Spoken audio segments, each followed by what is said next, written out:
الحق في التنمية أصبح حق دولي وجزء لا يتجزأ من حقوق الإنسان. الأمم المتحدة التزمت بإعلان الحق في التنمية كحق من حقوق الإنسان، وده كان عام 1986.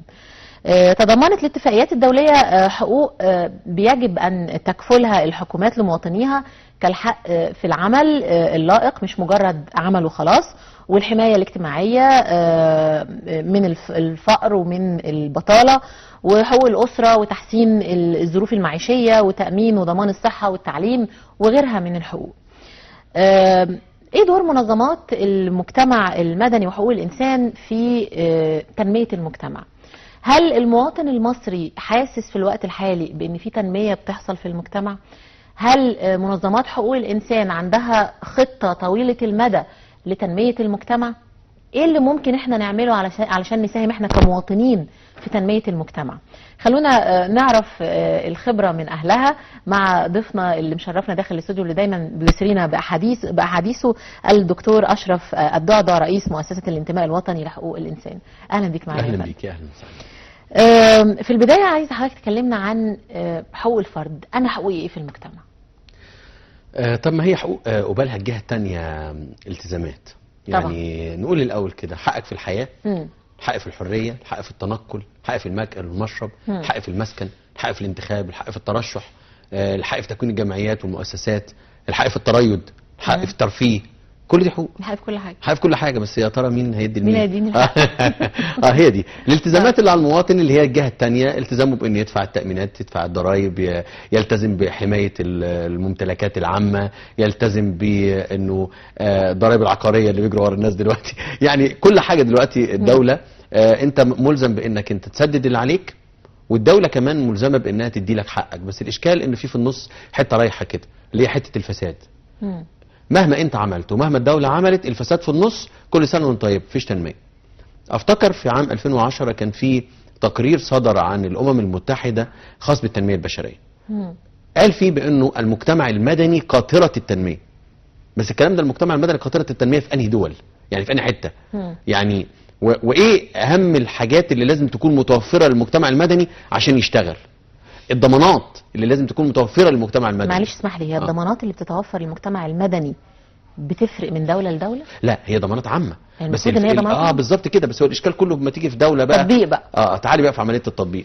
تلاقي ان الضمانات عامة، بتضمن لي حاجات كتير قوي، بتضمن لي قوانين وسيادة قانون، وبتضمن لي الشفافية والنزاهة والكلام ده كله. بس انا باخد ايه في الاخر؟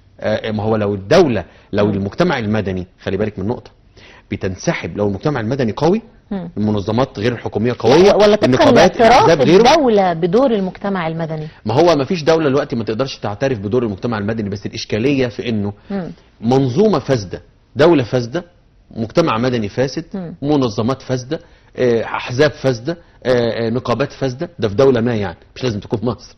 عشان نحط ده كله ونطبقه على مصر فنلاقي ان عندنا حلقة فساد. طب حلقة الفساد الموجودة دي بتنخور لي في كل الحاجة. فتيجي النهاردة تقول انا عايز اعمل منظمات. عندي منظمات وجمعيات ومؤسسات في مصر 44,000 مؤسسة وجمعية. الفاعل منهم 15,000. اللي في وسط ال 15,000 جزء منهم خاص بالحج والعمرة، وجزء خاص بالاعمال الخيريه. والقصه دي احكي لك حكايه بسيطه بخصوص موضوع التنميه ده. الغارمات وما الغارمات وكده، مؤسسه كبيره جدا مشهوره.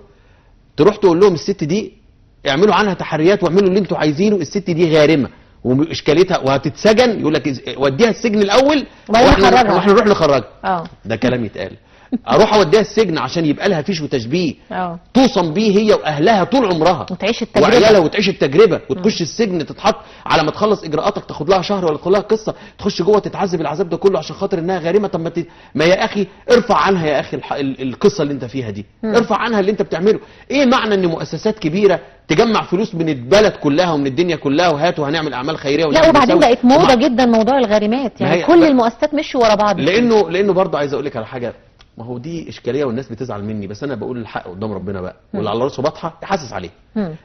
لما يكون عندك مؤسسه او جمعيه ومفترض فيك انك انت المؤسسات والجمعيات دي لا ربحيه، يعني دي مش معموله عشان سبوبه ولا حد يحط في جيبه ولا حد ياخد منها ولا تطلع لك في الاخر قرشين ولا الكلام ده. دي معموله عشان تصرف، انت عاملها عشان تساعد بيها المجتمع، تسالم المجتمع. انت بقى رجل اعمال، حد ثري، حد عنده قرشين، حد بيساعدك، وخمسه سته متجمعين مع بعض وبتطلعوا من جيوبكم وتصرفوا على الحكايه عشان تمشوا الدنيا، حاجه ظريفه خالص. القانون هنا بيحميك. لكن لما يبقى منظومه الفساد موجوده، بتاخد تمويل وبتاخد ده وبتاخد ده وبتحطه في جيوبك وتشتري شقق وبتعمل مش عارف ايه وبتروح ايه وبتعمل ايه وكل ده، وفي الاخر خالص منظومه الفساد المتكامله بقى حتى في الاجهزه الرقابيه، فتلاقيك في الاخر خالص انت كمان بخ، يعني مطلعينك احسن واحد في الدنيا، ويمكن واحد شريف وغلبان والقصه ملوش حد وملوش ضهر يروح في داهيه يعني. دي اشكاليه. احنا محتاجين انه المجتمع المدني اللي هو ايه تعريفه، المنظمات غير الحكوميه جزء منه اللي هو المؤسسات والجمعيات طب والباقي احزاب، النقابات، رجال الاعمال، سيدات الاعمال، مراكز الشباب، انديه الشباب، التجمعات، اي تجمعات دي بتعتبر مجتمع مدني. طب المجتمع المدني ده كله يقول لك الدوله بقى لما بتلاقي المجتمع المدني قوي بتشيل المجتمع، بيشيل عن كاهلها، يعني بيشيل عن ظهرها. يقوم يعمل ايه؟ يقول لك اعمل مستوصفات، حلو جميل، اعمل اعمال خيريه جميله لصالح المجتمع، اجيب ملابس مستعمله واديها للناس بجنيه وبنص جنيه وب2 جنيه وببلاش، اعمل مش عارف كذا، اعمل ايه، اساعد في التعليم، ادي مجموعات تقويه، يعني التنوع في الفكر، ما نبقاش كلنا ماسكين في نفس الفكره اللي شغال عليها بعض المؤسسات ونمشي وراها. هي موضه لما يلاقوا لان في بعض الافكار بتبقى واخده شو اعلامي قوي، لانه لما بيلاقوا انه الناس كلها في الوقت ده بتدفع هنا، فالناس كلها تروح تفتح. زمان في قريه من قرى في قريتي يعني، لما جم يعملوا اول ما طلع المكنه اللي بتبيض الرز الياباني دي، البلد كلها جابت مكنه، كان واحد بس جاب مكنه، البلد كلها جابت مكنه عشان يلا بقى والقصه كذا يعني ايه موضه بقت موضه. لكن هو الفكره كلها انه انت كمجتمع مدني عليك دور مهم في التنميه، ايوه، بس وفر لي البيئه القانونيه الصالحه، وفر لي انه يكون في شفافيه، يكون في نزاهه، يكون في محاسبه ومساءله. لانه شخص في المجتمع المدني بيتوجه عشان يعمل للدوله، في الاخر خالص افسد وحط في جيبه، مفترض فين يروح؟ فين؟ النيابه، ومن النيابه يروح المحكمه، والمحكمه بقى تديله براءه، تديله جايزه، تديله حكم زي ما تديله المحكمه. طيب تسمح لي تشوف اراء الناس؟ اتفضل.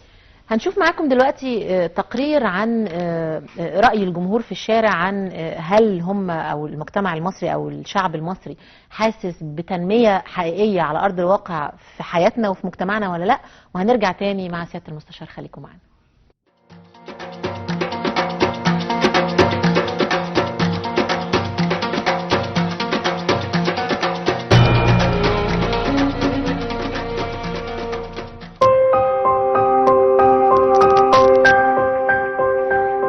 منظمات المجتمع المدني تستطيع أن تسهم في التنمية إسهاما حقيقيا إذا نجحت في بناء الوعي التنموي واستقراره وتوظيفه من خلال المشاركة الحقيقية والفاعلة في العملية التنموية. أي مجتمع ينجح في التنمية ينجح من خلال العدالة الاجتماعية. من ثورة 52 إلى وقتنا هذا كان أول مبدأ من مبادئ الثورة هي العدالة الاجتماعية بين طبقات الشعب. قامت ثورة 25 يناير ونادت بالحرية والعدالة الاجتماعية والعيش الكريم. أنا مش فاهم يعني هم العدالة الاجتماعية دي هي أساس نمو أي مجتمع في العالم. النهاردة أهم الدولة في مسائل تانية خالص خلاف الناس الغلابة والناس، احنا مش شايفين أي عدالة اجتماعية. يعني بتشوف كل حاجه بتزيد وبزيد على الفقير وبزيد على الناس المحتاجه وبزيد على الناس الفقراء اللي الدوله المفروض تقف جنبهم وتحقق لهم العداله، كهرباء، كل حاجه زايده النهارده بالنسبه لهم. فالنهارده للاسف في تقصير من الدوله من ناحيه العداله الاجتماعيه. تنميه المجتمع حضرتك ان احنا ننمي المجتمع بالتعاون والتكافل مع بعض، في يعني في بين الاسره، ما بين في الجوامع، في الكنائس، واخد بالك ان احنا ننمي المجتمع بالطريقه ديت، واخد بالك حضرتك ازاي؟ ده تنميه المجتمع. احنا اتعلمنا طول عمرنا وتربينا على هذا الاساس ان احنا ننمي المجتمع بالوضع اللي انا بقول لك عليه دوت، بين الاسره، بين المجتمع، بين الافراد، واخد بالك؟ دي تنميه المجتمع حضرتك.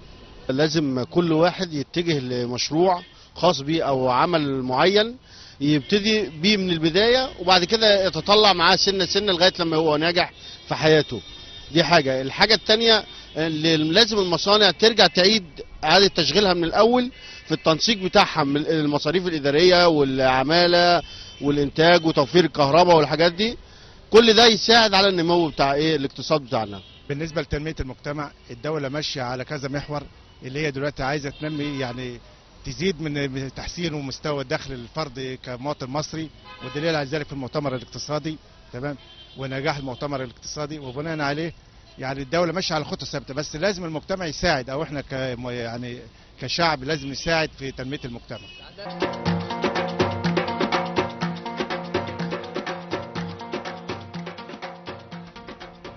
رجعنا مشاهدينا بعد ما شفنا آراء الجمهور عن إحساسهم وشعورهم بالتنمية، وخليني أعرف رأي حضرتك يا دكتور في كلام الناس.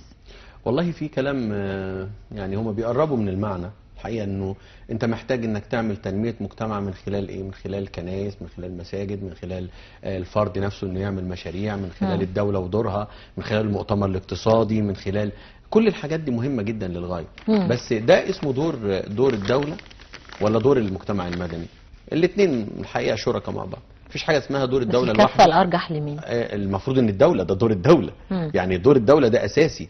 ان الدوله بتبدا تنسحب شويه بشويه لما تلاقي المجتمع المدني دخل خد حته. لما تلاقيه قادر على ان هو دخل خد حته. فلو دخل وعمل تغطيه للنشاط الصحي مثلا في حته معينه، يرجع لورا سنه بسنه، فيحط الفلوس اللي موجوده في مكان تاني وفي حته تانيه. هو الحقيقه يعني ما نقدرش نقول انه الحكومه ما بتشتغلش، لكن الحقيقه يعني متصور ان يكون الشغل اكتر من كده والجهد اكتر من كده. المحافظين المفروض ان هم يعني دول ما يناموش، مفيش حاجه اسمها نوم يعني. يعني عمليه تنميه في المحافظات، وانك انت تشتغل ويقول لك الميزانيه ويقول لك اصل انا ما عنديش ويقول لك اصل كذا. افتكر الدكتور عبد العظيم وزير وهو محافظ دمياط عندنا، ما لو جيت تقول له فلوس يقول لك فلوس ايه؟ ما تاخد فلوس لا تاخد الفلوس توديها فين؟ لا يقول لك خد، بس ابقى ضامن انه الفلوس بتتصرف في مكان. المهم ان في فلوس. هيديك بس هيديك امتى؟ لما يضمن ان فلوسه ما بتتسرقش. دمياط كده. فالدكتور عبد العظيم وزير قال لهم بصوا انا عايز زلط وعايز رمل وعايز اسمنت وعايز حديد وعايز حد يحرسهم. قالوا له خد، خلصت. لما شافوا ان الحاجات بتتعمل والفلوس ما بتتسرقش يدوا له. هو ده اللي احنا عايزين الناس تثق في المحافظ او اللي قائم بالاداره في محافظته، لما يلاقوا في شغل فعلي، لما يلاقوا في شغل فعلي ويلاقوا كذا ويلاقوا ان الفلوس. اصل خلي بالك من نقطه، الناس الثقه عندها انعدمت ليه؟ لانه اصبح في احنا كنا دايما نقول وما زلنا بنقول ان المحليات الفساد فيها للركب والفساد فيها للرقبه. هي بس المحليات. النظام الصحي حلو جميل في مصر، بس دايما المواطن المصري بيحط كل العبء على المحليات، لانه يعني طول الوقت يقول لك المشكله في المحليات والحي. بصي الاشكال الكبير انه الحقيقه حجم الفساد كبير. ما هو يعني يا استاذه اسماء حجم الفساد كبير. احنا محتاجين شغل كتير عشان يتعمل. محتاجين انه النهارده المحليات، طب ما هو اما بيجي يتكلم عن الامن بيرمي على الشرطه، اما بيجي يتكلم عن الصحه بيرمي على الحقوني يا جدعان. بتروح المستشفيات بتلاقي مفيش دواء. طب وبيعملوا ايه؟ بيخش بس المستشفى ده لو عرف يلاقي سرير. طب وبعد كده هات من الصيدليه. يبقى انت وفرت له ايه؟ وفرت له دكتور، وفرت له. افتكر مره احنا في مستشفى من المستشفيات على فكره واخده شهره كويسه قوي، والدكاتره اللي فيها المفروض انهم ناس كويسين وحاجه كويسه. هي خاصه بالامراض الجلديه في منطقه السيده زينب، الحوض المرصود. المستشفى دي من المستشفيات الكويسه جدا. لما حصل عندهم مره ان هم عملوا اعتصام او عملوا حاجه او قصه كده، والممرضات قافلين البيبان ومش عاوزين حد يخش، مانعين دخول الناس. الحقيقه انا رحت عملت في اليوم ده نزلت ورحت عملت تقرير عن الوضع اللي موجود، انه ازاي مستشفى بهذا الشكل بيجي لها ناس من المحافظات بايتين قدامها. المستشفى دي اثر من الاثار. لا، وهي الحقيقه ان كان في لها مدير سابق اعتقد كان هو اللي عامل لها السمعه الجامده دي بالناس اللي موجودين عنده، بيختار افضل العناصر. انا ليه بقول المعنى ده؟ بقول انه عندنا حاجات كويسه عايزين نحافظ عليها، وعندنا حاجات مترديه في المجال الصحي محتاجين ان احنا نحط ايدينا عليها. طب والمجتمع المدني يعمل ايه؟ يحط ايده في ايدين الحكومه. يعمل ايه؟ يساعد. النهارده لما بيجيب لما واحد مؤسسه من المؤسسات تتبرع باجهزه، مؤسسه من المؤسسات تعمل مستوصف وتجيب هي اجهزه وتبدا تعمل. النهارده الناس بتروح على فكره المستوصفات بتكشف، لانه الكشف 20 جنيه و10 جنيه و25 جنيه الاخصائي والاستشاري 25 جنيه حاجه كده يعني. يعني معقوله لما بتروح الدكتور ب 200 جنيه 300 جنيه ما يقدرش. وبالتالي احنا محتاجين انه الدوله تبدا تساعد شويه. يعني هقول برضو حته مرتبطه بالتنميه. احنا يعني بنشتغل في مجال ان احنا او عايزين نساعد السياحه شويه، فقلنا كمجموعه مع بعض كاصدقاء ان احنا نبدا ننزل نزور اماكن مختلفه ونشتري يعني الراجل بيبيع حاجه ب 5 جنيه ب 10 جنيه، ما تفصلوش اشتريها منه، ده ب 5 جنيه ب 10 جنيه يعني مش محتاج انك تفصله عشان تجيبها ب 8 يعني. فالمهم في الاخر اشتري. فبدانا نزور شارع المعز، مصر القديمه، مجمع الاديان، جامع عمرو، مسجد السلطان حسن اللي راح في داهيه، واقول لوزير الاثار اهو يعني مهمل جدا في يعني لا ده ضاع. السلطان ابراهيم في تركيا شكله ايه، والسلطان حسن عندنا لا كل سنه وانت طيب عليه. خش جوه يا سياده الوزير، بص جوه على الكتاتيب، اماكن الكتاتيب القديمه القصه الحاجات اللي محطوطه دي تتفرج عليها ايه، كتب مرميه وزباله وورق خاص مش عارف ايه جوه المسجد، حاجات تبقى بهذا الشكل. سجاجيد شكلها ايه، الاضاءه مفيش لمبه يا سياده الوزير في مسجد السلطان حسن. المسجد الرفاعي كل سنه وانت طيب. انت وزير شغال على ايه؟ ده بس كلمتين كده ارجوك، روح بص، احنا مش عاوزين نتكلم كلام، روح كده مسجد القلعه، فاطلع فوق، اطلع اتفرج كده، وخش كده اتفرج على المسجد فوق شكله ايه. لا دي بهدله. يعني مش عايز اقول لحضرتك كده انك لما تبقي موجوده، يعني في زميله من الزملاء مسكت قطعه الاباستر كبيره قد كده، كبيره دي مرميه في الارض، يعني دي ممكن تحطها في شنطتها وتطلع. دي ايه، دي مكسوره من حاجه موجوده هناك، ودي قطعه اثريه قطعه اثريه طبعا. ومع ذلك ده قطعه كبيره والله تتحط في شنطه ايد وتخرج. دي مفترض فيها يبقى ايه. عشان كده الحقيقه لما زرنا الاماكن دي شفنا جامع عمرو، يعني يا وزاره الاوقاف يا جهات حطوا افرشوا الارض، اعملوا اي حاجه. يعني الجامع اتعمل فيه كل الترميمات دي وكل القصص دي وصرف عليه كتير، اعملوا اهتموا بيه. باقي حاجات بسيطه جدا، شويه سجاجيد في الارض وشويه اضاءه وشويه حاجات لا. عشان كده عايزين تنميه، الدوله عليها دور لازم تقوم بيه. مفيش وزير يقعد في مكانه، مفيش محافظ يقعد في مكانه، وزير قاعد في مكانه محافظ يتوكل على الله يروح. مئذنه مسجد المحموديه اللي موجود في السيده عائشه قايله للسقوط وهتنهار في اي وقت. عشان كده بنقول ايه للحكومه، اشتغل يا حكومه عشان الناس تحس. لانه خلي بالك من نقطه صغيره، الناس مش حاسه ان في لا تنميه ولا حاسه بحاجه، لانه بيشعر بده لما يخش دخل جديد الحكومات محتاجه لرقيب؟ يعني مثلا منظمات حقوق الانسان تقدر انها تراقب الحكومات؟ احنا اجهزه رقابيه، بس مش احنا جهات رقابيه غير رسميه. لكن في جهات رسميه 17 18 جهه رقابيه مفترض فيها انها تراقب الاعمال دي بامانه كده. الدوله محتاجين رقيب على كل موظف، يعني على كل وزير. لا مش هنخلص على كل. طب هنعمل ايه؟ يبقى اذا احنا محتاجين النهارده انه منظومه كامله خاصه بسياده القانون ومبدا سياده القانون يتطبق على الجميع، واللي لا مؤاخذه يروح السجن مفيش منها مشاكل. لكن النهارده تطبطب على ده وتحط ده على جنب وده عشان خاطر قريبه، يبقى احنا ماشيين على نفس المنظومه السابقه. ونقول احنا في قطار التنميه. لا مفيش قطار تنميه. مين اللي قال قطار تنميه؟ احنا لو في الوضع اللي موجود ده لو استمرينا بالوضع ده، المؤتمر الاقتصادي كويس حلو جميل خالص، بس محتاج ناس تشتغل جنبه.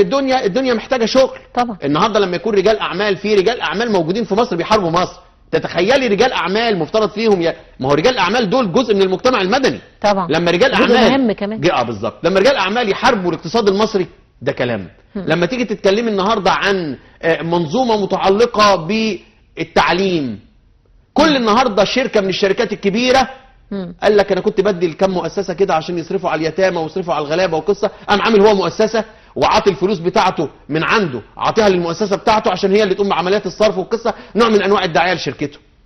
كلام مش معقول ابدا. اشتغلوا بقى، ابذلوا مجهود. طيب الناس اللي بتقول ان منظمات حقوق الانسان ما بتظهرش غير في الانتخابات، او احنا ما بنحسش بوجودها غير في الانتخابات. لانه المنظمات الحقوقيه قبل 25 يناير كان عددهم تقريبا يدخل في 60 70 منظمه بس. بعد 25 يناير عدي العدد في الليمون بقى 300 بقى كتير، بقى اكتر من 300. وبالتالي العدد اللي موجود ده على مستوى الجمهوريه عدد بيقوم بايه؟ بيقوم بنشاطات، لان كل منظمه خلي بالك انه في اهداف وفي نشاطات استراتيجيه ماشيه، والانشطه خاصه بالمؤسسه. طبعا. انا مثلا مؤسستي قايمه على التدريب بس فقط لا غير، لكن في مؤسسات قايمه على الاعمال الخيريه، قايمه على محو الاميه، قايمه على رحلات وتثقيفيه ورفع وعي، قايمه على مشاريع خاصه بالبطاله وهكذا. طب كل منظمه من المنظمات دي مفترض فيها انها بتشتغل في نشاط ما لو بتشتغل فيه بقوه يبقى الدنيا ماشيه بشكل جيد. بس بنيجي بقى نلاقي انه في من ضمن ال 300 دول عدد محدود من المنظمات هم اللي لهم ضمن نشاطهم مراقبه الانتخابات. فبيجي يشتغلوا على دي لانه التمويل بيجي على الجزء ده، التمويل الخارجي بيجي على جزء مراقبه الانتخابات. فيبدا يشتغل عليه ويحطه ضمن انشطته عشان وقت ما يجي الحكايه يقدم بروبوزال او يعني حاجه مقترح لجهه من الجهات، فالجهه تديله فلوس فيعمل عمليه مراقبه للانتخابات وفي الاخر تطلع التقارير زي ما انت شايفه كده والوضع مش مظبوط. المهم النتيجه في الاخر انه احنا في مصر عندنا منظمات غير حكوميه، عندنا رجال اعمال، سيدات اعمال، عندنا مجتمع مدني باشكاله المختلفه، احزاب، نقابات، غيره. هل هي بتقوم بدور مهم لصالح الناس؟ حتى النقابات وهي بتقوم بدور خاص باعضاء النقابه عندها اعتقد انه هو دور منقوص كمان. هل التشعب اللي حضرتك بتتكلم فيه ده ادى الى نتيجه سلبيه؟ لا، هو ده المجتمع المدني، بس هو الاشكال طب كله. احنا طول الوقت بنقول مجتمع مدني مجتمع مدني، وعندنا تشعبات كتيره جدا. المواطن المصري على ارض الواقع مش حاسس باستفاده فوريه.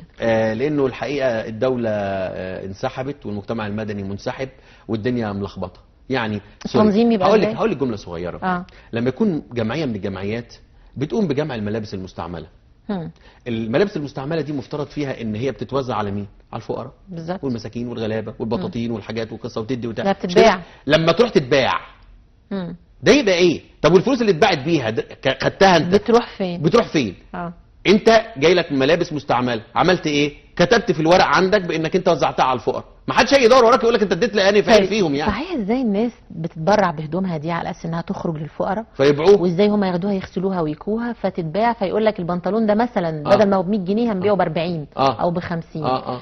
فين المساءله في ده؟ ما هي دي جزئيه مرتبطه بانه الجمعيه لما باعت الفلوس دي دخلتها في ميزانيه المؤسسه بتاعتها او الجمعيه ولا خدوها؟ واحنا نسالنا لما هي تدخلها ولا احنا بنسالها الفلوس دي راحت فين؟ احنا عارفين النشاط ده اشكاليه، دي اشكاليه الحقيقه. الاجهزه ما فيش رقابه، في رقابه لكن يعني الدنيا ماشيه بعضها، يعني شايلني وشايلك يعني. لكن والله دي حقيقه لما يبقى عندك النهارده يعني الحقيقه برضو لازم اقولها. احنا كنا مع مؤسسات من اسبوعين بيبيعوا القطعه بنص جنيه وبجنيه، بس الغرض منها مش البيع. يعني القطعه لا تتخيلي ثمنها يفوق يعني حاجه ما فيش بعد كده، وجديده نوفي وحاجه يعني ممكن يكون ثمن الغسيل او المكوى او التغليف. بالظبط عشان خاطر انه كمان بياخدوا ترابيزه ب 50 او ب 40 جنيه فيجيب ثمن الترابيزه اللي هي الترابيزه اللي بيبيع عليها حاجه بس. لكن غير كده ما فيش. طب غير كده كمان عشان الاشخاص اللي يحس انه اشتراها. خد 7 8 قطع حطهم في القصه بكام دول؟ ب 7 جنيه، خدهم ومشي. يعني برضو شكلها يعني افضل من انه يخش جوه فيبقى حاسس ان هو داخل يشحت او داخل حد بيكلمه. لا، انت داخل بتنقي اللي انت عايزه وبتاخده وبتدفع المبلغ وتتكل على الله تمشي. برضو المبلغ البسيط حفاظا على الكرامه الانسانيه، حفاظا على الكرامه الانسانيه. بتاخد بقول لك ثمن ايجار الترابيزه اللي هو واخدها او الترابيزتين اللي هو فارش عليهم الحاجه في المكان اللي موجود. كلام برضو بقوله باكد تاني انه في مؤسسات بتشتغل في، بس يا ريت تكتر كتير، ويا ريت ان الناس انا هقولها لهم بامانه كده، وانت بتدي العمل الخير وعايز تعمل خير اعمله في اهلك.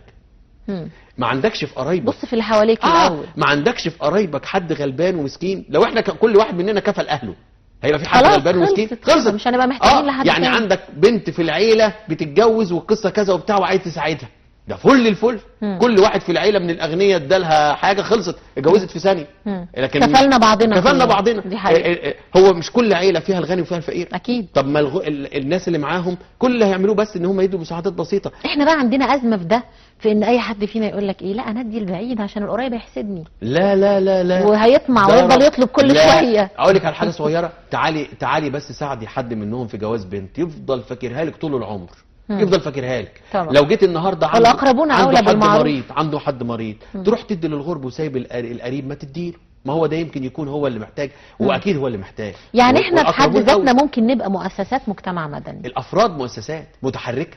يعني النهارده مش في واحد بيقول لك انا كافل 10 اسر، ما هو مؤسسه من غير ما يكون كيان، من غير ما كافل 10 اسر، بس بيصرف عليهم وعارف بيصرف ازاي ومختارهم وعارف ان دول محتاجين بالفعل وكده. طب المؤسسات اللي موجوده وبتشتغل وبتقول لك انا بدي جاموسه عشر وبدي مش عارف كذا وبعمل ايه، الحقيقه برضو شغالين. الحقيقه شغالين، ما نقدرش ان احنا ننكر. انا عندي سؤال بقى في الشق ده بالذات. نعم.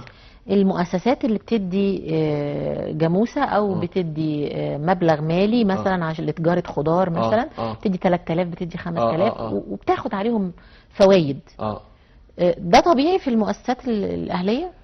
هو الحقيقه انه مش مفترض ان يتاخد عليها فوائد. لكن هو بس بيحصل يقول لك عشان اغطي مصروفات، يعني عندي موظفين. بس هي برضو هي نسبه بسيطه خالص، خلي بالك، مش نسبه بنك كمان. يعني نسبه مش بسيطه فايدة مركبة لا يعني؟ لا لا خالص خالص، حاجه بسيطه خالص. تتخيلي في الاخر خالص بيبقى مبلغ بسيط فوق المبلغ. لكن لو حاجه زي البنك ولا حاجه زي كذا، لا دي مش مؤسسه، دي نازله تسرق الناس. لا لا دي مصيبه سود. وده اللي بيخلينا نقول دايما انه المجتمع خلينا نديله، نعلمه الصيد مش نديله سمكه. بالظبط. نعلمه الصيد دي.